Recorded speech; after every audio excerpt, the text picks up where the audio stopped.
Okay, we're going to start off looking at grade 1, expectation 3.2. So expectation 3.2 requires students to read and alter existing code, including code that involves sequential events, and describe how changes to the code affect the outcomes. So the big component in 3.2 is read and alter existing code.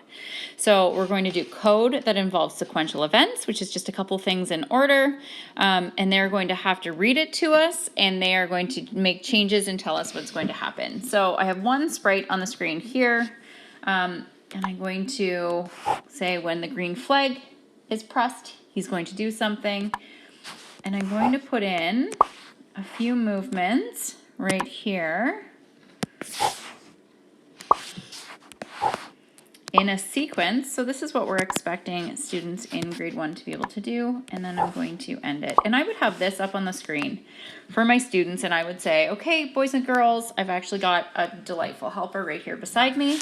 I would say, take a look at this code and think about it and tell me what you think is going to happen when I press the green button. So Nora, can you tell me right now, looking at this sequence of code, can you tell me what the little boy will do when I press the green button? Go forward, kind of have a jump, and go forwards again. Okay, so she's made a prediction. If I was in front of the class, I might say, okay, can you act this out for me? And have students, oh, she's getting up to do it, but she would act it out. And I would expect to see students either going forward or going to the right 5 steps, doing a jump, and then going forward 5 more steps. And then I would press the green flag, and we'll check to see if you're right. Oh, and she is. And so what I would say after that is now, if I'm altering this code, and I am going to, let's see, add this in here. I'm going to ask her again, Nora, can you now read me this code and tell me what's going to happen? You're gonna move forward 5 steps, or backwards, jump, and then jump again, then move 5 steps again. So I really like that she's even started adding the variables in. So move forward 5 steps, jump, and jump again. You would be able to have those conversations about what these variables mean. We saw before that the two only left 2 little units. You could talk about that with students. It also gives them the opportunity to debug the code that they're working on.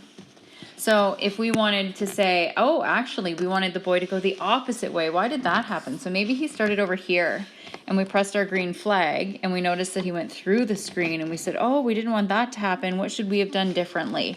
And that's having your students debug the code.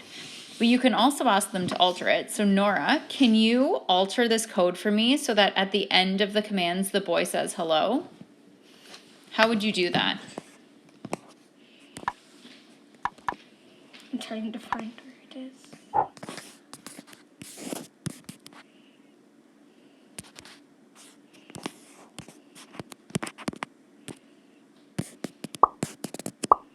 Okay, press the green flag. Let's see if it works. Hello. Okay, so she was able to take the code that I put down, the sequential events, and she was able to read it, she could alter it, she added to it, and she could tell me how the changes were going to affect what happened up on the stage. So that is looking at the grade 1 expectation for 3.2.